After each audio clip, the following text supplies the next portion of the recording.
Spencer Marcus grounded into a double play. Double play. And also a ground out to first his last couple of at-bats. Again, he gets this one a ride to center field. It's way back. It is deep, and it is gone. That one just kept carrying off the bat. I wasn't sure if that was going to go. But over the center field wall it goes. A home run for Spencer Marcus. It's a 5-2 Barnstormer lead. That's a Cobber slobber knocker. He asked Spencer in the pregame, "You going to hit one out tonight?" Spencer dodged the question like a good politician, said, "Well, we're just going to do our best." And man, he got him here in the seventh. Peter will be pleased. Oh, he will. A called shot. So how's the off season been? Like, has it been busy for you guys, or obviously you were busy with school and everything else? Yeah, pretty busy with school. I've kind of been doing some lessons, so Well, that's good. yeah, I'm getting in there, kind of just like doing my own thing sometimes. But we're starting to pick it up, signing some more guys and having some practice and stuff. Yep. Well, I was always drawn to your story just because it was just like, it just seems like typical IBL stuff. It's like, okay, a team goes into my neighborhood. I haven't played baseball in 2 years, and it's like, bang, there, okay, I'm going to try out. And then you pretty much were the highlight of the tryout camp, apparently, from what everybody keeps telling me too. So it was just like, the big standout was you. Yeah.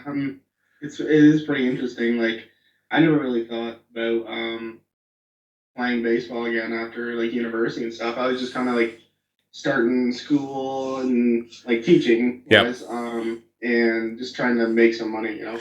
Well, exactly. You got to pay the bills and everything else, and yeah. Chasing the dream of playing baseball, unfortunately, in Canada is not exactly the most, lucrative opportunities out there. There's not too many out there, anyways. So it's just like you got to beat the odds.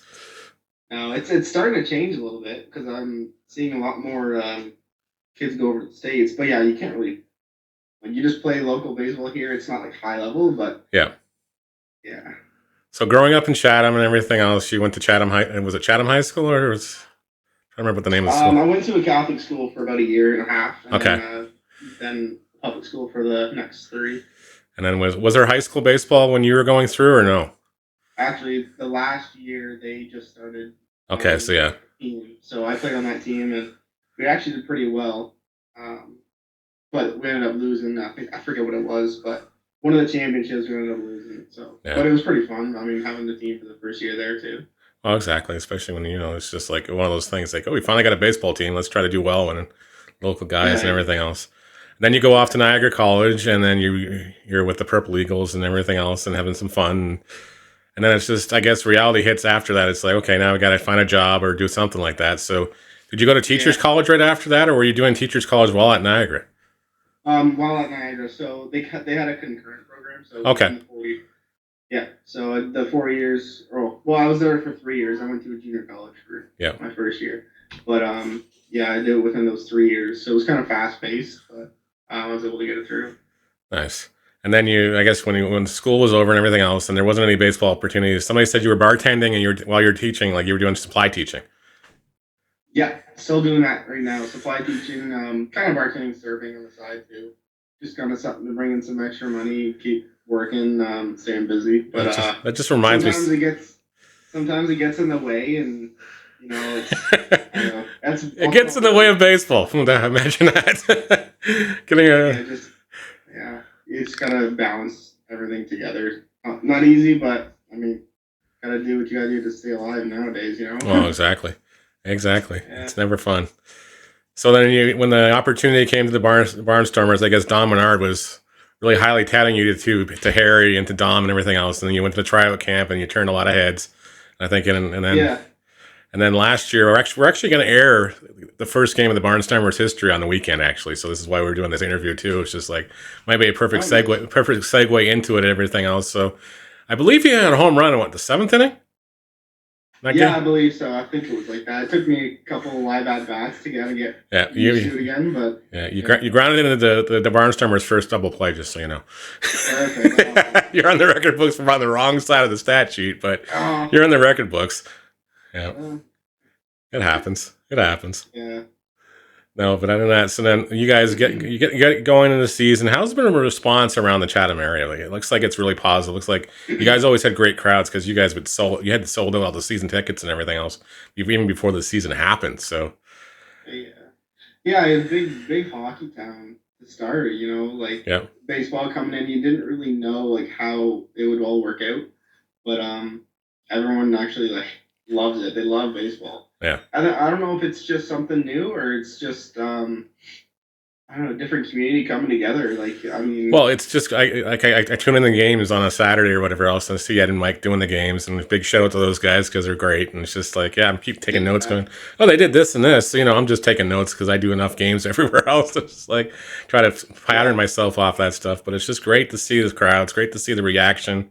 And you guys, like even the YouTube channel, there's always a lot of people on the YouTube channel every time they go through too. So it's shout out to the fans for just being very supportive of the team, even on the road. It was great. And then of course, then you got a chance to go to the All-Star game. You put on a pretty decent show. Great numbers all year long.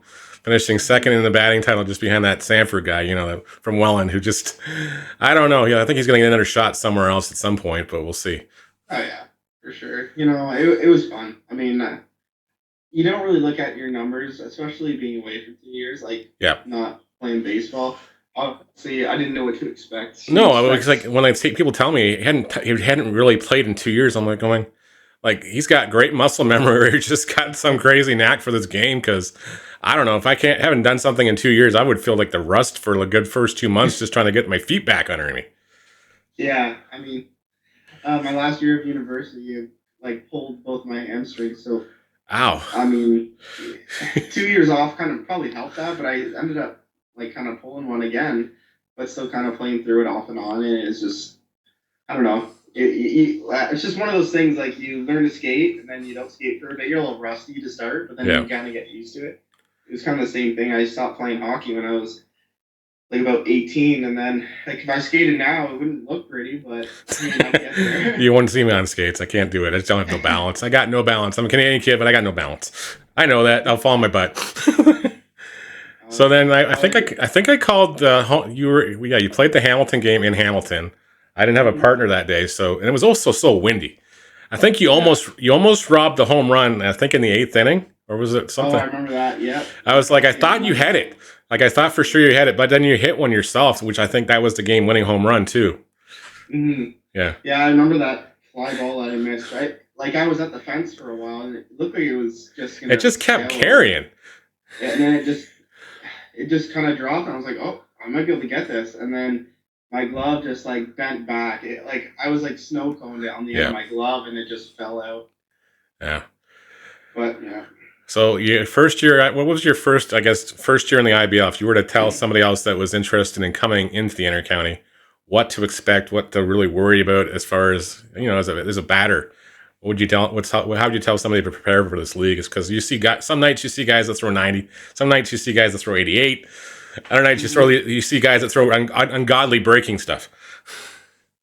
Yeah, you can't really prepare for it until like game time, so.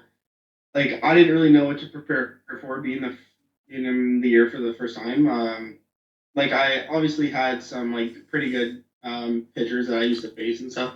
Yeah. So I kind of like I've seen things like that before, but if you've never really faced that, you can't really prepare too much. You kind of just have to get in there and get your reps. Yeah. It might take you a couple games, or it might take you one at bat. Like everyone's gonna be different. Like a lot of guys on our team maybe had a slow start for their first year, and they picked it up because they just got used to it. Like it's just if you've seen it before, like you'll get used to it a lot quicker. But I mean, yeah, guys have good stuff. You just kind of have to figure out the game. The game's not easy. Yeah. So. Oh no, exactly. So what were some of the conversations you guys would have in the dugout between innings when you're facing these guys? Okay, what's he throw you? What's he trying to hit with? What you got? What was the prep? What was going on? What's some of the conversations going on the bench? Yeah, it all depends on the count too. Like, me and a couple guys are always talking back and forth. Like, what did you get with this count, or what did he start you off with? Where is he throwing you? Like, a lot of time is where is he throwing you away? Is he throwing you in? Just to where to set up and where to kind of feel like he's going to throw it. Because if you know where he's going to throw it, and what pitch, like you have a way better chance of hitting the ball. Was there anybody last year that you thought, okay, every time I go up against this guy, man, this guy just owns me? I don't know everyone's name that well because being the first year too. Yeah. But every team has one guy where you kind of like you don't really want to face him. Yep. But like you just kind of battle through it. I remember Guelph. It was a reliever. He threw hard. He threw fastballs every time, but probably Dean's 91. Yep. Yeah, you had to time it up. So, like, I would swing pretty early, but then you don't really know. It's coming in so quick. You kind of guess a couple times. He's always had the gift of the gas. That's for sure.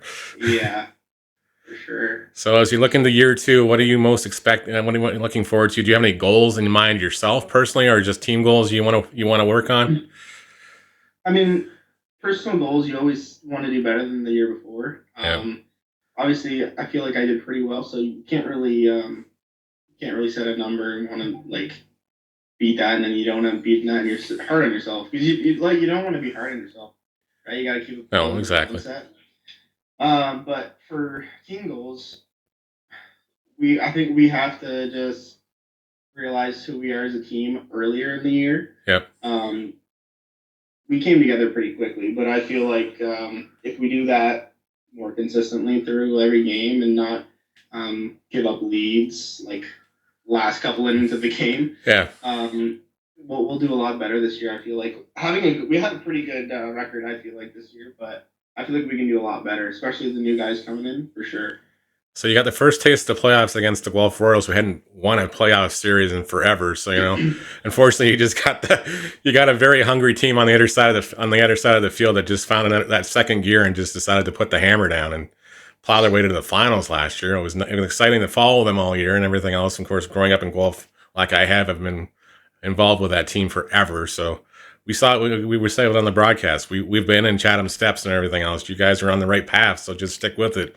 But hey, it's just it's hard at it's heartbreaking. You go all the way through the season, and you get to that postseason where I hate to say it, it's a totally different. It's a ball game when you get out there. It's just the intensity of the guys and everything else. It just seems to be that next level. How do you guys going to adapt to that? Yeah, like beginning of the year, I thought Guelph was a strong team. I knew it would be probably beating them in the end at some point. We'd have to try to beat them, but yeah, they were a strong team. They had some good players. But yeah, like you said, like that was their first playoff series win. So I mean, that's what our goal is next year. Once we get to the playoffs, we gotta whoever's in front of us, we have to beat them. Yep. I don't wanna. If this is my last year, or I'm playing a couple more years, I want to try to make it to the end and get a ring. Yeah, well, exactly. That's what everyone would look forward to. Yep. Well, thank you so much for doing this. And is there anything we didn't cover we should cover? Anything we should talk about you as far as, I know you're doing, like you said, you're doing some teaching and you're doing some instruction on the side as well. So if you want to promote that a little bit, you're more than welcome to. Yeah, I know. Do some lessons. I got a good handful of people. It's kind of hard during this time of the year. Everyone's trying to get inside, so the availability is pretty slim. But I'm probably going to try and do it throughout the summer too. So I'm all ages. Boys, girls, it doesn't matter. Anybody who wants to just like try to step their game up a little bit and use my experience to help that, I'm all ears. I'd love to help people out, because like we talked about, being from Canada, you don't really get a lot of people that can help out and have been through what you want to go through. So no, exactly. Yeah. Spencer, thank you so much for your time tonight. Really appreciate it, and I'm looking forward to seeing you this summer on the ball field. Thank you so much.